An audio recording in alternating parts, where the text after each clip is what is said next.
नमस्कार बंधुरा सामंत किचेने नतून पर्वे आपनादेर सबाइके स्वागत। आज शेयर करछि शीतेर सन्ध्या जमिए तुलते दारुण टेस्टी एवं स्वादेও इउनिक एक पाकोड़ार रेसिपि। भीषण भालो लागे गरम गरम चायेर साथे। ভিডিওটি শেষ পর্যন্ত দেখুন, আশা করছি আপনাদেরও ভালো লাগবে। আর ভালো লাগলে প্লিজ ভিডিওটিকে লাইক শেয়ার করবেন, চ্যানেলটিকেও সাবস্ক্রাইব করে রাখবেন এরকমই সহজ আর নতুন রেসিপি পাওয়ার জন্য। তাহলে চলুন দেখে নিই আজকের রেসিপি। প্রথমেই আমি পাকোড়া তৈরি করার জন্য বেসনের ব্যাটারটা তৈরি করে নিচ্ছি। মিক্সিং বোলের মধ্যে নিয়ে নিলাম 1 বাটি পরিমাণ বেসন আর হাফ বাটি পরিমাণ চালের গুঁড়ো, মানে যতটা পরিমাণ বেসন ঠিক তার অর্ধেক চালের গুঁড়ো ব্যবহার করছি। এতে করে পাকোড়াগুলো ভীষণ ক্রিস্পি হবে। তারপর অ্যাড করে দিয়েছি অল্প একটু হলুদের গুঁড়ো আর স্বাদ মতো নুন, আর দিচ্ছি একটু কালো জিরে। পছন্দ হলে দেবেন, না হলে স্কিপও করতে পারেন। শুকনো উপকরণগুলিকে হ্যান্ড বিটার দিয়ে খুব ভালো করে মিশিয়ে নিচ্ছি। তারপর দেখুন এদিকে আমি মিক্সিতে আদা রসুন কাঁচা লঙ্কা 1 টিস্পুন জিরে দিয়ে শুকনোভাবে একবার ঘুরিয়ে নিয়েছি, যাতে করে একটু থেঁতো মতো হয়ে যায়। সেখান থেকে আমি 2 টিস্পুন অ্যাড করে দিলাম। এখন অল্প অল্প জল দিয়ে একটা পাতলা ব্যাটার তৈরি করে নেব।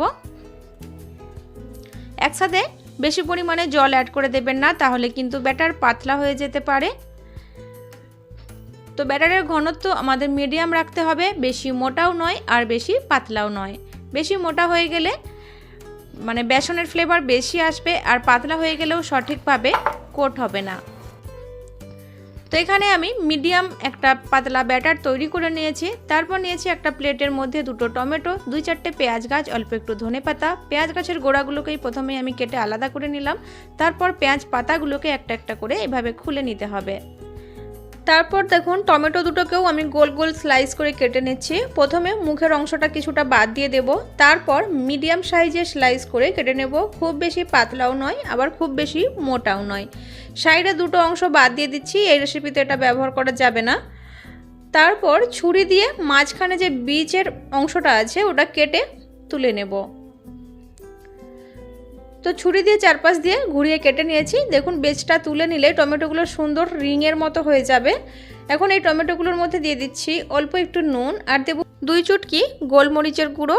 আর নুনটা আগে থেকে অ্যাড করবেন না, তাহলে টমেটো জল ছাড়তে শুরু করবে আর অনেক তাড়াতাড়ি সফট হয়ে যাবে। খুব ভালো করে হাত দিয়ে মিশিয়ে নিয়েছি। তারপর একটা পেঁয়াজ পাতাকে হাতের মধ্যে এভাবে পেঁয়াজ লাগিয়ে নিচ্ছি, যাতে পেঁয়াজ পাতাটা একটু থেঁতো মতো হয়ে যায় আর টমেটোটা বাঁধার সময় ভেঙে না যায়, অসুবিধে না হয়। তারপর দেখেই বুঝতে পারছেন জড়িয়ে জড়িয়ে টমেটোর রিংটাকে আমি বেঁধে নিচ্ছি। আমি সঠিকভাবে বোঝাতে পারছি না, ভিডিও দেখে হয়তো বুঝতে পারছেন আমি কিভাবে বেঁধে নিলাম। ঠিক একইভাবে একটা ধনেপাতার গাছকেও এইভাবে জড়িয়ে বা ঘুরিয়ে আমি বেঁধে নেব।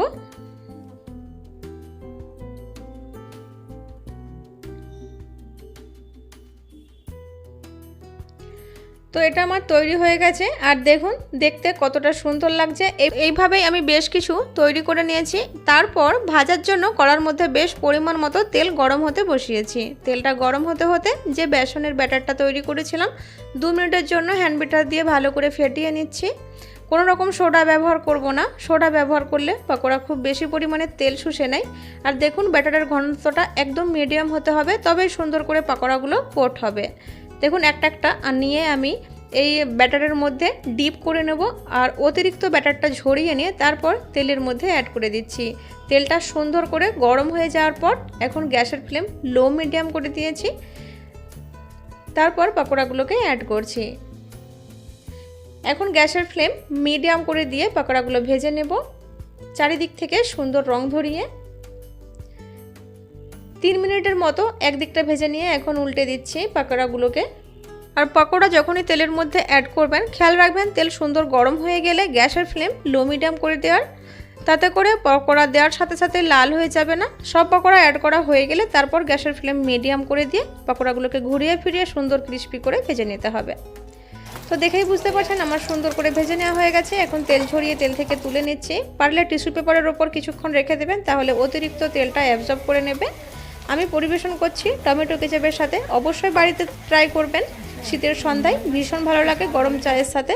তো আজকের রেসিপি আপনাদের কেমন লাগলো কমেন্ট করে জানাতে ভুলবেন না। ভালো লাগলে ভিডিওটিকে লাইক শেয়ার করবেন, চ্যানেলটিকে সাবস্ক্রাইব করে সাপোর্ট করারও অনুরোধ রইল। আজ এখানেই বিদায় নিচ্ছি। সবাই ভালো থাকবেন, সুস্থ থাকবেন, ধন্যবাদ।